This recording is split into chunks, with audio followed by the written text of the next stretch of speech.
Thank you. One of the things I love about the way the Australian research experiences that I've been a part of is that they're very good at having these creative ways in engaging.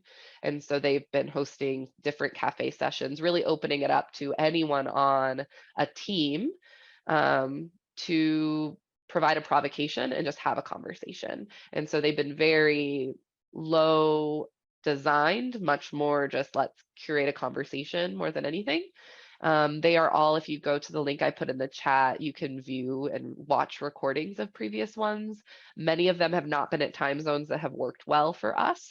And so that's why we're starting to host more. I think they're also being a little bit more conscious of hosting some in our time zone as well. So I'll start sharing those out more broadly as they come up in our time zone with DLR groups so we can get more participation. But with that, AJ was wonderful and wanted to volunteer to host DLR Group's first cafe session. So with that, I'll toss it over to AJ and you can kick off the discussion. All right, I have a couple of slides just because I'm a visual person and I find it helpful to look at things while I hear people talk. So just to kick us off, is everyone able to see my screen with the presentation, a picture of the lovely Rosedale School? Great. So the topic for today is going to be inclusive school design. And the provocation that we had put together, and I say we because Rachel was also part of the project that brought about this provocation. If you could design a school for those that are most often ignored or unconsidered in the built environment, what would that look like and how would you do it? And before we kind of dive in with some background of how we got to here, I want to be very intentional about why we use the language of most often ignored and unconsidered. I've heard from people and advocates of people with special needs or physical or mental or sensory disabilities that it's not that they struggle to operate in the world, they struggle to operate in a world that wasn't built for them. And so I want us to kind of ground ourselves in the reality that challenges people have with navigating the built environment is because it inherently has barriers and has ignored them or doesn't consider them and their needs. So with that, just a little background, we got to this provocation through some work that our Austin team got to do with the Rosedale School. It's a public school and they serve kids ages 3 to 22 from all over the district in Austin, Texas. And essentially, these are students who have compounded needs and their needs are so extreme that they often have a 1-to-1 or 1-to-2 ratio of student to adult in the building. And their needs are so extreme that they could not be served in a traditional school environment, even with kind of inclusive policies. They just have such different physical and educational needs that they would have to be homeschooled or be in more of a medical institution to get an education. This is very much all of the information and knowledge that Rachel and I and our team had gotten from this is very much through co-creation and leaning on the lived experience of students. And when we couldn't get that from students because many of these students are learning to communicate as part of their education. We use proxies like parents and educators that have worked with these students for decades. And what we came out of it was not just a space program, but what's really critical and what I want us to kind of focus on in this conversation is narratives around what does the site need to be, but also what does the architecture need to be? What are sensory mobility considerations that are actually going to facilitate a better experience without being super prescriptive for a design team and letting the campus and that community and the architecture team actually design their experience. So with that, I just have some guiding questions and I'll open it up to everyone to discuss. What are some sensory considerations when designing spaces for students with a wide variety of sensory processing conditions or sensitivities? So I realized I spelled that wrong, sorry. And how can learning spaces support inclusion and togetherness? With that, I'm going to stop sharing until we close and just open it for discussion.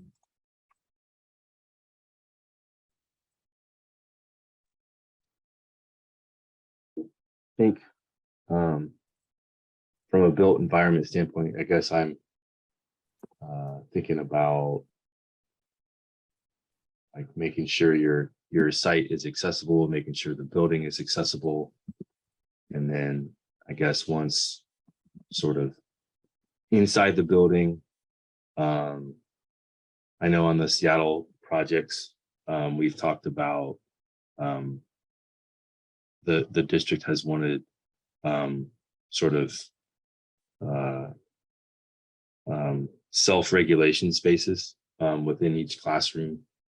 And instead of making that, for the most part, instead of making those spaces closed off as their own space, although we do have some other, self-regulation spaces in the building that we're designing, having just a space within the overall classroom that they can go and, kind of take a break. And then materials wise, I would think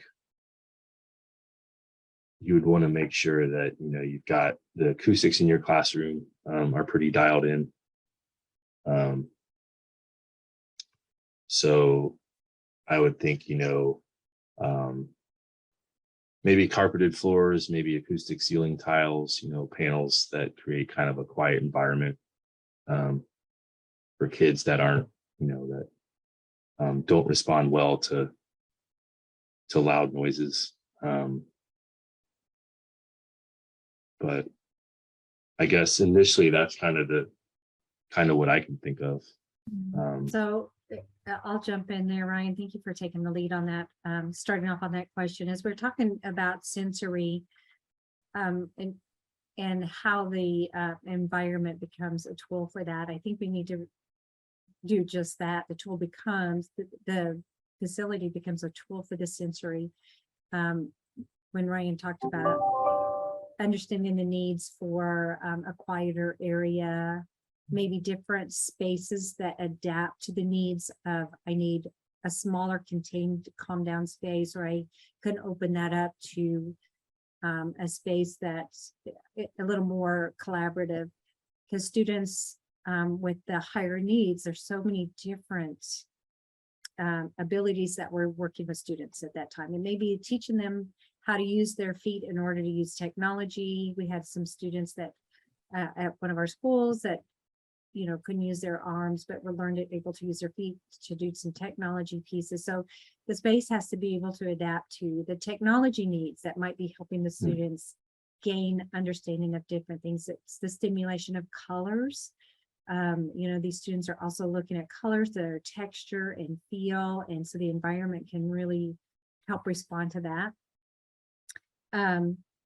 Of course, there's so many medical needs you need to tend to, but those can also become some opportunities for sensory opportunities for our students and our educators. So anytime the school becomes part of that tool, Ryan mentioned the carpeting, their flooring. Well, what if the flooring adapts to helping develop some of the it's Friday, my brain's not even functioning, but how students need to, have a time to maybe tiptoe or to jump or to learn to hop. And there's different spaces on the floor that actually help students trigger that skill. So they have that opportunity to try that. Maybe there's spaces in the wall that help do that as well. So if that environment can support that as it's being developed and created, but also adapt to the movement, to the ability to engage, to collaborate, or to separate for calmness at quick times, I think that would be beneficial to our educators to support our learners. So I feel like I heard a couple really interesting things from both of you, one of which was the variety of spaces. And I think it speaks back to innovative learning environments being really a suite of learning space approach. And we often hear, well, they don't learn the same way. They have different tools, different curricula. Do they need the same spaces? And students who the needs might be different, but the way they use the spaces might be different, but the actual need for the space is the same, which I think is, if someone hasn't had the opportunity to work with students with special needs or high special needs, even it can be hard to understand why they would not be in an enclosed classroom for most of their day, but like any other student, it's a variety of experiences. Also, oftentimes, because one of the things we heard is they need their school to simulate experiences in the real world, because they need kind of a testing pool to these real world experiences before they go into acclimate, but also to learn to navigate in spaces where they might feel uncomfortable or not accommodated because shopping aisles are not wide enough, and other things like that. So I heard that. I also wanted to kind of bring up the peace center, or the deregulation that Ryan had brought up. We saw it a lot in classrooms, but one of the interesting and kind of one of my favorite anecdotes, when we went and did observation, I saw a pile of mats in the corner of their gymnasium, and I asked their gym specialist, or their physical education specialist, it's like, what's that? And she's like, well, we don't have a peace center, but I need one for my students, and I need it to be fully open to the gym. And I was like, well, don't they need it because the gym is overwhelming? It's large and loud and reverberant. And she was like, yeah, but I need my students to have the autonomy to leave and get to have that space for themselves, but to still be part of the experience. Just because they are overwhelmed by being in the gym, that doesn't mean they don't want to be in the gym with their peers. So they still are part of the group and part of the experience, but they are empowered to go to either retreat or re-engage. And that's where I think that conversation that people often have around closed rooms and privacies has to step back to, it's really about empowering people to disengage and re-engage to support their own needs. And so that self-regulation doesn't happen if people aren't empowered to make that choice. Well, typically our schools in the United States have termed least restrictive environment for the students of most needs as this standalone environment. We're going to put them at an easy access to drop off and pick up. So it's over in this one corner of the school, and it's usually in one spot that they put the most expensive equipment to support those needs there. Then we've learned over time that our students with the highest needs actually learn faster if they are exposed to all learners and not segregated because of their need. But it's taken, a long time, and our schools are old, and so they've been designed with the old concept in mind. So as we are bringing all of our students together, and our least restrictive environment is actually part of the learning environment all students get to be exposed to, our students are learning faster and more.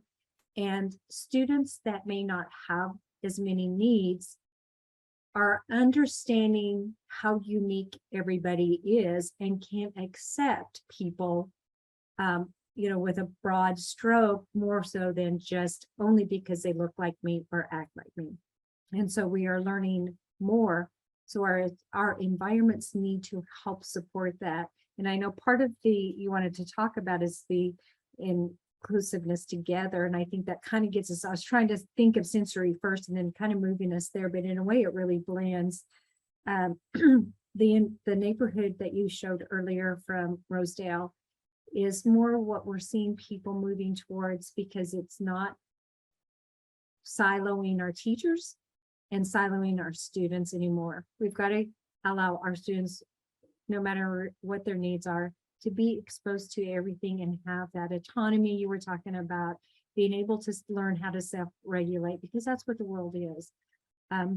We're starting to see the gyms adding more equipment for, students that can't walk on their own or whatever, but they have the resources there so they can be exposed to that, at least seeing some of the things and trying to walk in some of those areas, or doing some of the skills that students do in the gym, whatever.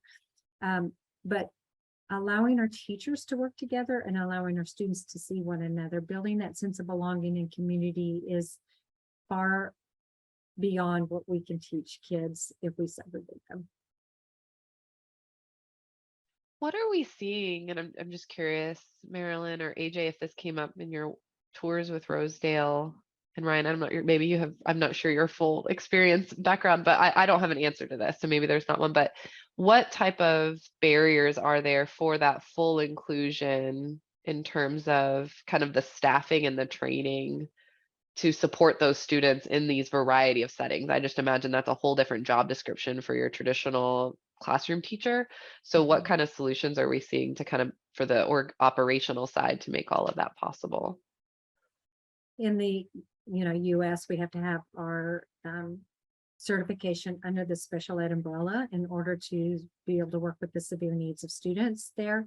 And typically there are, like AJ was saying, at Rosedale, a lot of times the students are one-to-one with the teacher or close to that number. So you have to be able to afford a lot of teachers or a lot of paraprofessionals that also have some training within how to work with the students. But the teacher has to have the certification in order to. So that's one barrier, because you've got to have enough people. And we all know we have a shortage of teachers, and teachers that are willing to have that certification and absolutely love to work with that area of education is one thing. The other barriers are, it takes a lot of equipment, changing tables and systems that hook students in for walking or lifting students, or there's a lot of equipment that goes into that area, and that becomes a barrier because it's hard to put that in multiple places in the school, but it should be in multiple places of the school. But usually you're lucky to get one. And you want it to be a tracking system that you can really get kids to be more than just one little spot. So there's a lot we've got to overcome, I think. Is that what you were asking, Rachel? Yeah, I just wanted to kind of think through, I know districts they understand the integration and it's finding that balance of how to make sure the students are being served right, but also just be able to function with their limited resources. Because it's just amazing that, that's why a school like Rosedale exists, is to really invest and put them there. But it's like, if all those students still wanted to be in public school, but integrated into all their campuses, like, would that even be feasible? And yeah, that's what I was just pondering, is like, what would that look like if, like, Rosedale's a wonderful, beautiful place, but what would it be like if it was like every school could support those students? That's just a whole Well, different and solution. most schools have to, because they don't, have a Rosedale, unfortunately. But so I usually see that students mixed in at all schools. So you see it always, I also think kind of grounding back in what I know and I do well, which is the built environment. I think what we saw with Rosedale with their original building was that all of the things that we assume about physical buildings are not enough, which we already know every time we talk to a teacher. It's not enough storage, it's not enough power, but it's like that times 10. At least it was for this community.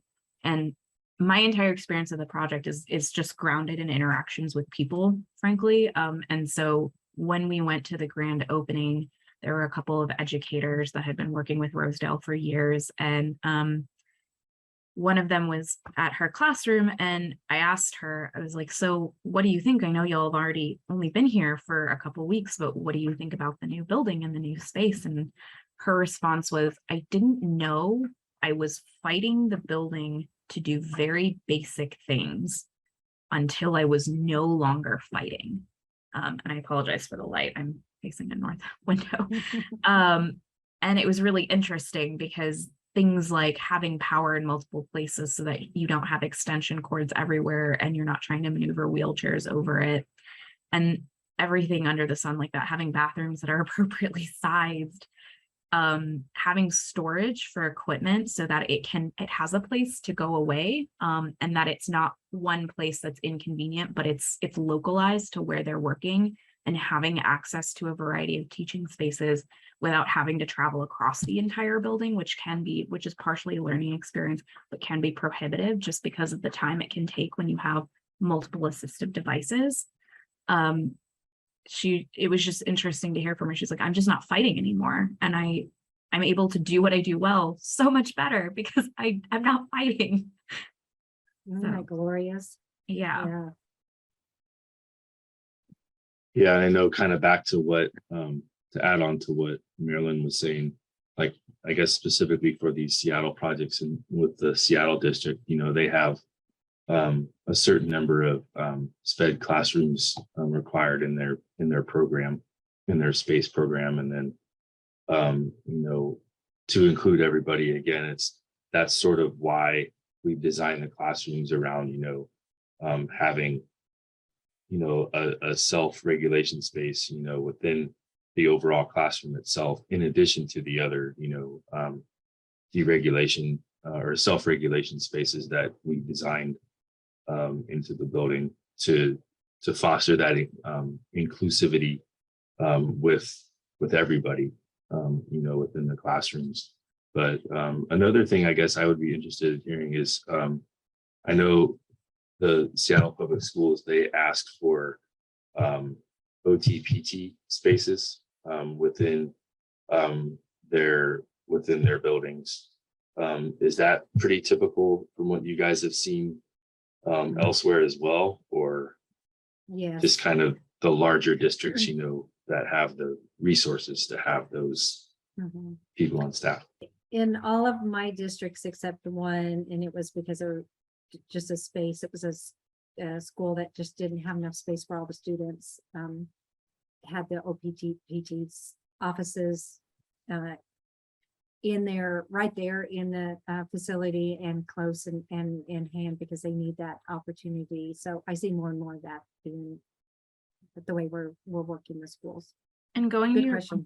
Marilyn, about the kind of limitations operationally, what I've noticed in Austin is that they have a handful of professionals and they serve multiple schools, and they're there on different days. And in some of our EdSpec conversation with them, for Ryan and Veronica, our Austin team has been working with Austin ISD on their educational specifications.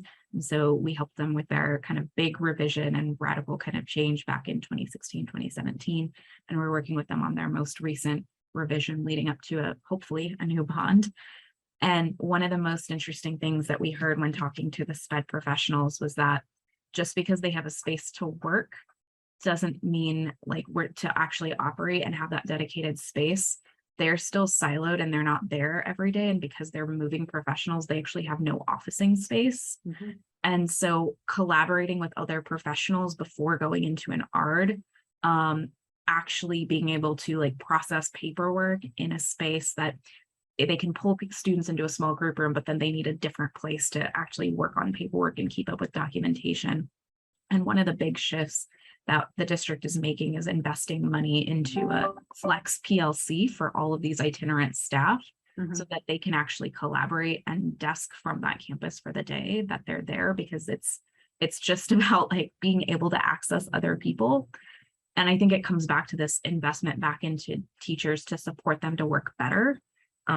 Because we heard from them, like, I don't always need a standard room. Like, that's not really the issue. No. I just end up needing a room because I need a place to work all day, but that can change as long as there's a place.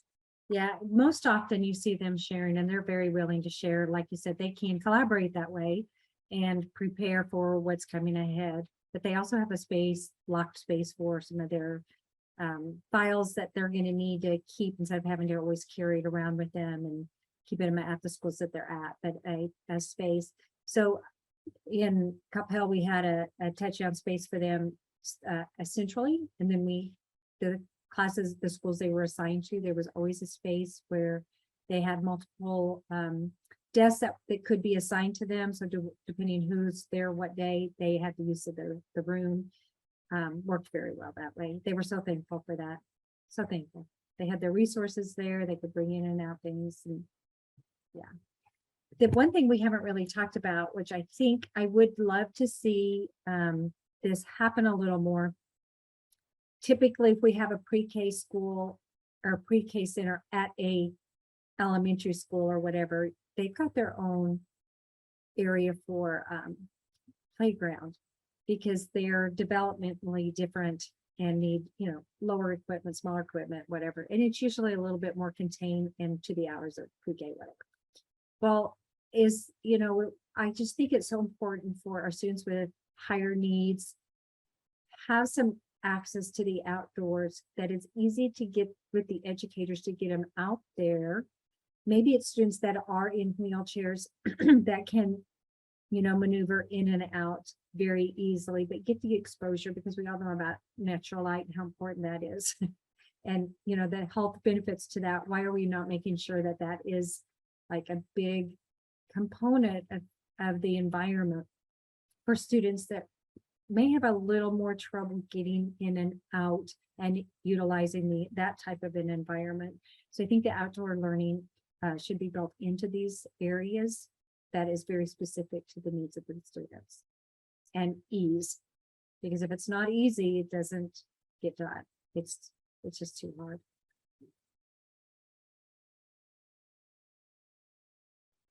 Yeah, I know Go for the Seattle projects that we're working on right now, in general, that's been a big push, specifically with the Montlake one. The existing building. So for Rachel and AJ, the existing building is a historically landmark building with the city of Seattle, and we're renovating that, and then we're adding on to it.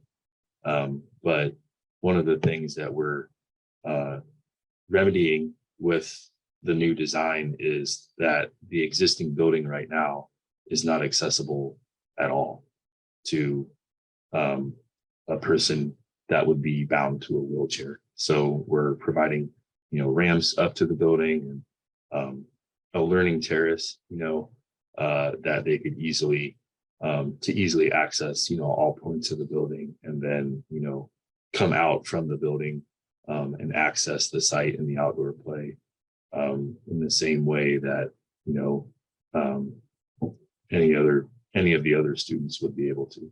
So that's been, just because of the tight site for Montlake specifically, that's been quite a challenge. But and I know our other the other John Rogers Elementary, the other one, is obviously implementing those strategies as well. But the existing building and making that accessible to kids with special needs has been a challenge. Yeah, it was interesting because that came up in Rosedale, and in the kind of build your own neighborhood process for each of the 3 learning communities. They have their transition to life in the community, which is their 18 to 22-year-olds kind of learning more of like, how do I live independently? How do I do all of these adulting skills that no one teaches you in school but expects you to magically acquire? And they actually get formal training in that and access to internships and kind of daytime work schooling kind of opportunities. And then they have their social behavioral, who are students whose their kind of dominant challenge is typically either related to being on the autism spectrum or something else similar, where it can cause behavioral outbursts or social challenges in interacting. And then they're medically fragile, where they are actually physically medically fragile, and that's the predominant condition that they're grappling with. But all 3, even though all 3 neighborhoods were kind of developed independently by each kind of group when we were working with them, everyone agreed like direct access to outdoor learning, regardless if it's on a first floor or second floor. Like they're like, we don't care. And in the design process, the design team, because of site constraints, they had to put the older students, the TLC community, upstairs. And what they ended up doing was building this beautiful, almost fully enclosed with mesh for safety outdoor patio upstairs that's directly accessible from, it's just at the end of their learning community. And what I loved was that, again, during the grand tour, the grand opening tours, I overheard one of the TLC educators saying to like a parent or someone else, and last week, we hosted yoga out here, and our students, they learned yoga the week before, and then we invited other students to come and they taught them yoga poses. And I was like, that's amazing. That's the whole point of like, they're learning together and they're learning and teaching each other, but also they're like utilizing this outdoor space. And it was so carefully coordinated with the campus and the district, because balconies are like a terrifying thing for many school districts for safety reasons. And they're like, well, that's not an option. How do we just make this safe? We can just make this beautiful mesh. It's enclosed. They get air. They have a big fan, but it's fully safe and they have daylight and all of these things, but they have to be able to get outside. They have to be able to see trees. I love that story. I'm glad you shared that. That is so important for all of our kids, all of them. That's great. I think it just goes to show what I think is that when you have a student community that you cannot make compromises with in the name of VE, all the things that have to happen. But we have to carry that attitude throughout. Like, access to outdoor learning cannot be compromised, not even for budget. We got to figure it out. We still got to be on budget, but like, we have to figure it out creatively and make it work so that it's creative and safe, and that things like fear, or just like things that don't tie directly to grounding ourselves in that student experience aren't controlling how the learning environment ends up. So I think one of the things that would help school districts is if we had the research that is showing how our students that maybe have never spoken a word, was exposed to students and started speaking, or if there's a way to measure brain functions because they're utilizing the outdoors so many minutes a day or a week, a month, however, if we could get the research that really shows the benefit to all of our learners in adaptable spaces so that they have quick access to the calm down spaces, the collaboration spaces, that kind of stuff,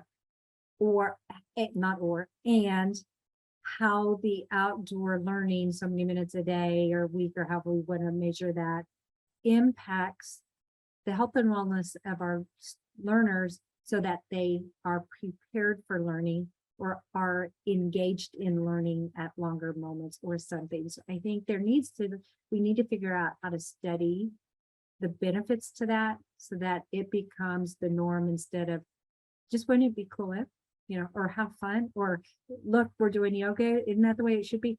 It is the way it is because the research is telling us we must do that for all our learners.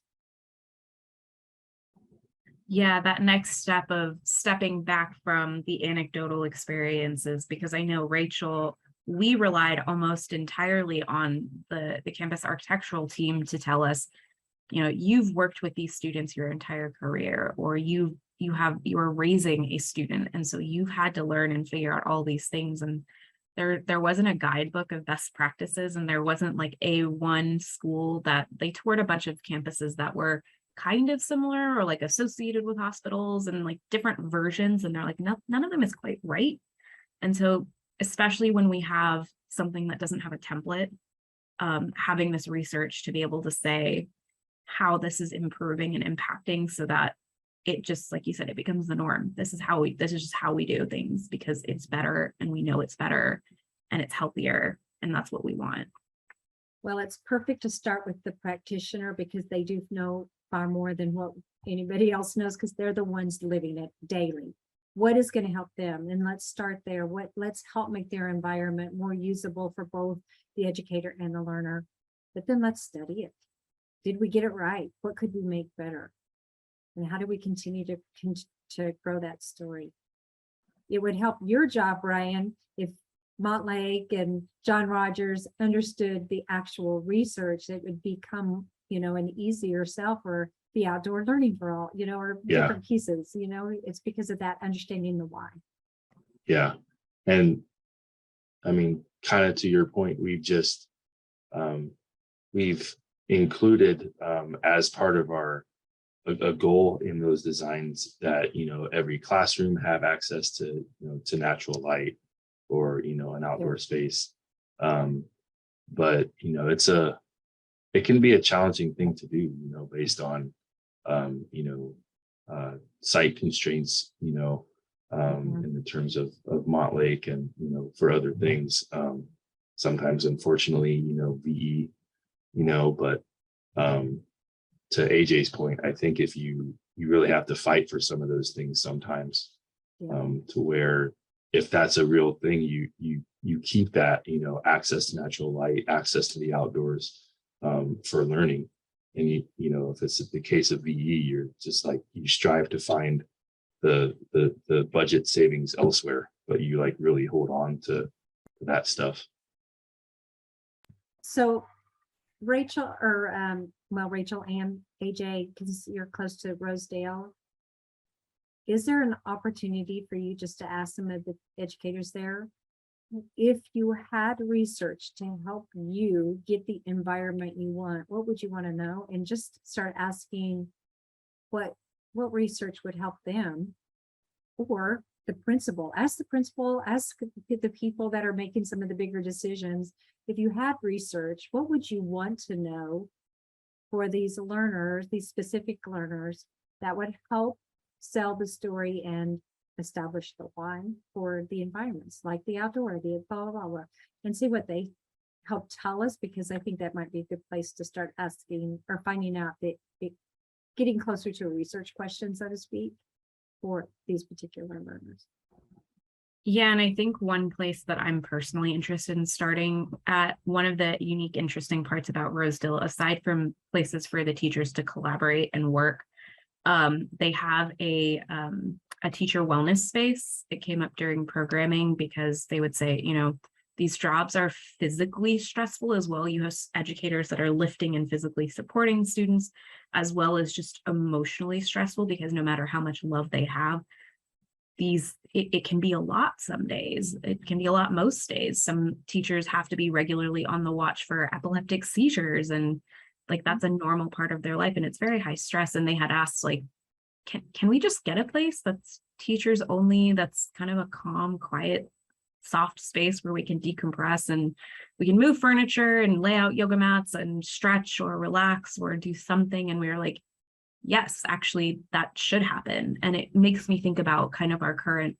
situation with educators and how consideration of educator wellness built into their workplace is an increasingly, because they're not the only ones stressed. Their stress is different maybe, but just how that's actually positively impacting the educator experience and retention. The work we did with Rex Miller talked about the impact of stress on educators just on their normal lives of education, but then they carry the secondary trauma stress from their learners. So you add on stress to the educators because they're caretakers of the students. Every school should have that place for the educator, and we need to change that as well. And that's where we can maybe even do some research where we're monitoring something on an educator before they go to this wellness area. And then what if they spent 15 minutes there? What does it do to their body? What if they spent 30 minutes there? What does it do to their body?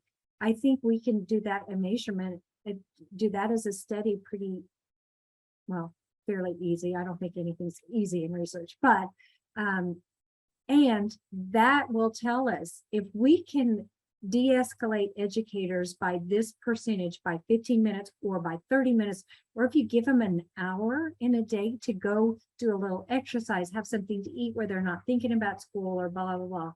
Do you know what it does to them so that they're better prepared for our learners? That I'm like, this gives me chills to be able to talk about that and maybe study something like that.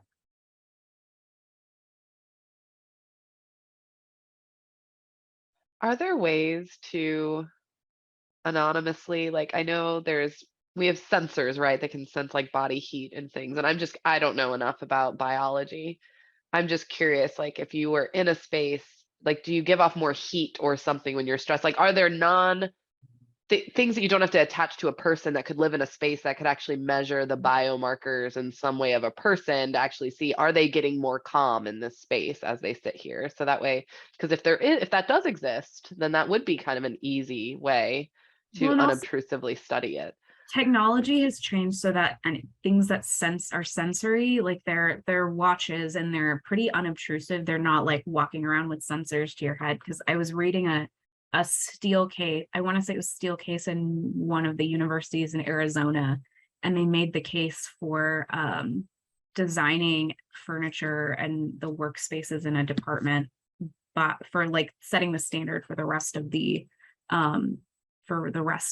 campus's work, like administrative spaces, to encourage physical movement and having a variety of spaces and having sit stand desks, by actually giving everyone, like, not a Fitbit, but kind of like that, that they wore on their wrist, and everyone was anonymous, and they were just measuring the wellness and the movement and the heart rates and the biomarkers of all of the occupants.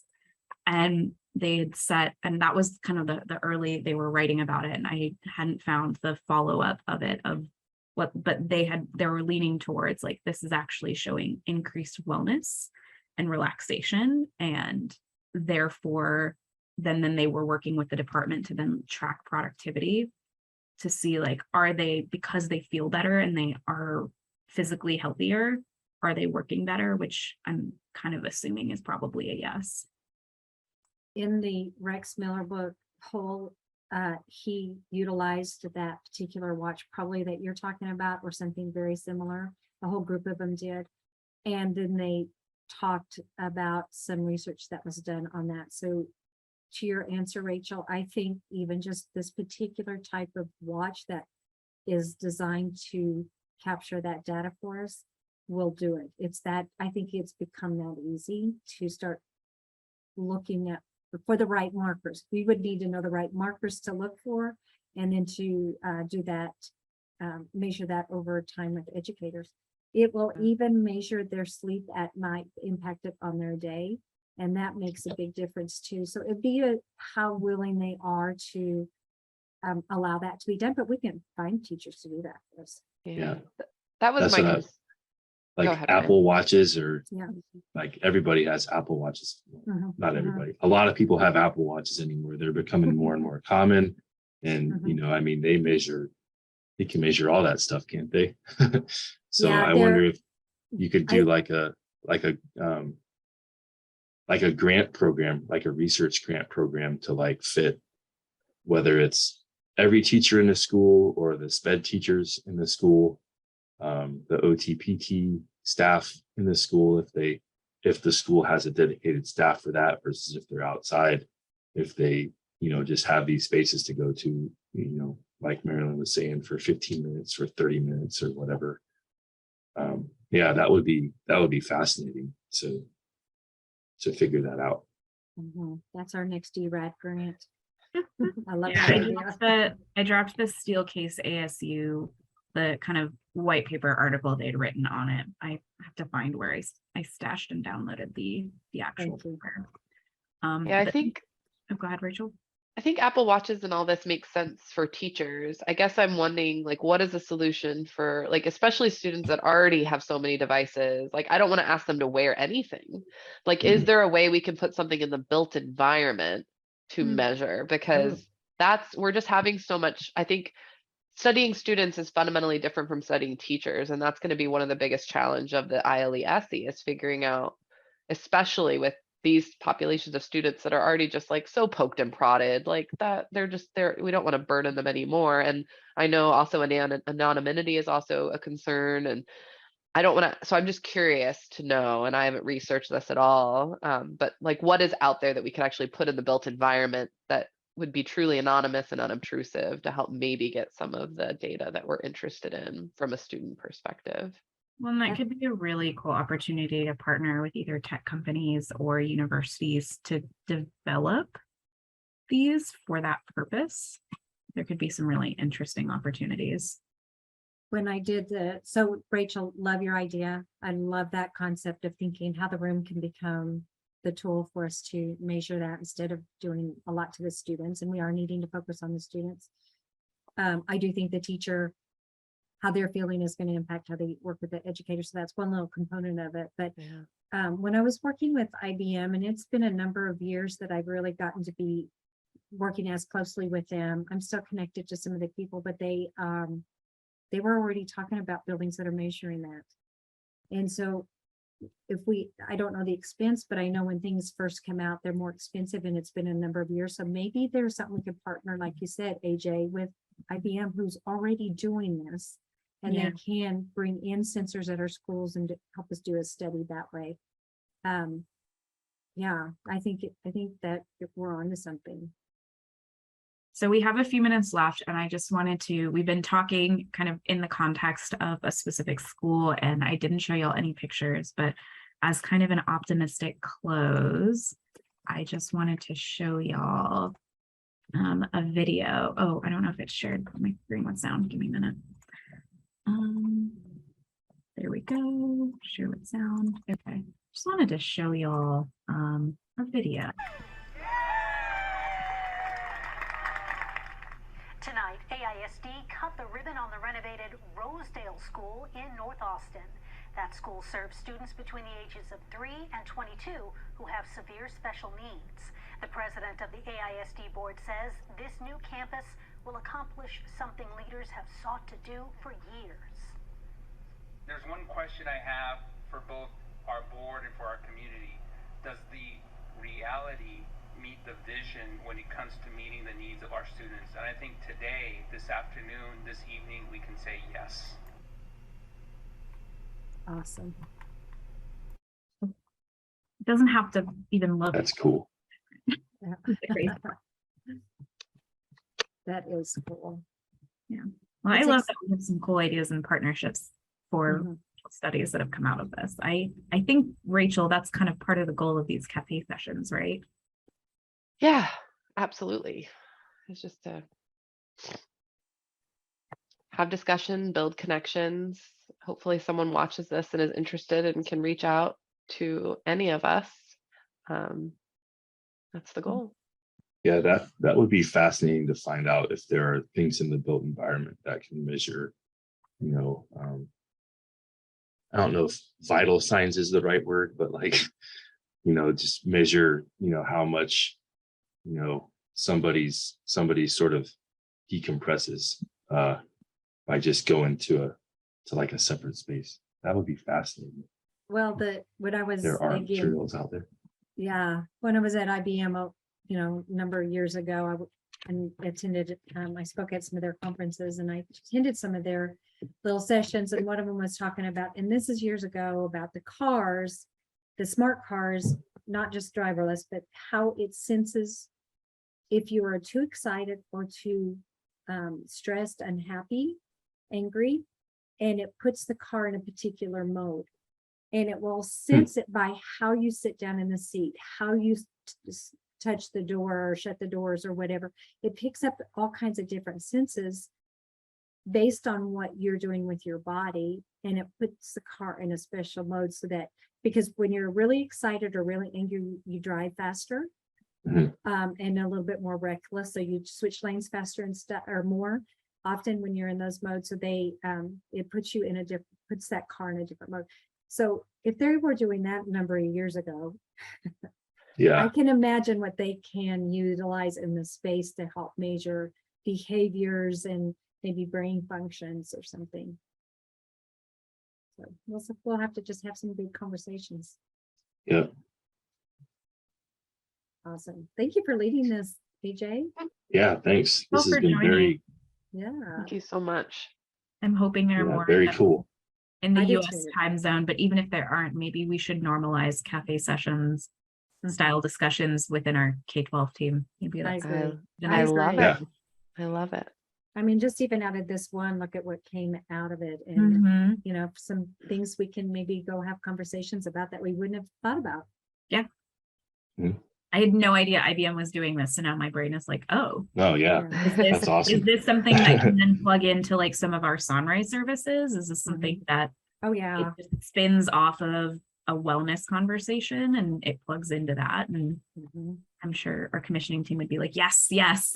I was used to going to educator conferences, and then, you go into where all the displays are and stuff, and it's more about books and resources and stuff. But when you go to IBM and their area, you walk in and feel like you're like in this future age. It looks so different, and they're showing you all these things that are about to happen or about to be released. It's just mind blowing. So there's a lot that's happening. Right. Well, I bet we should check out the vendor exhibition space at South by EDU. Mhm. Absolutely. It has never occurred to me because I don't usually that's a good not what idea. I'm for, but it Yeah. sounds like that would be the place. That's a great idea. Right. Well, Yeah. All right, guys. great ideas, great conversation. Thank y'all for joining. Yeah. Yeah, Thank you. Happy Thanks, guys. Friday. Have a Yeah, good happy weekend, y'all. Friday. Have a good one. Bye.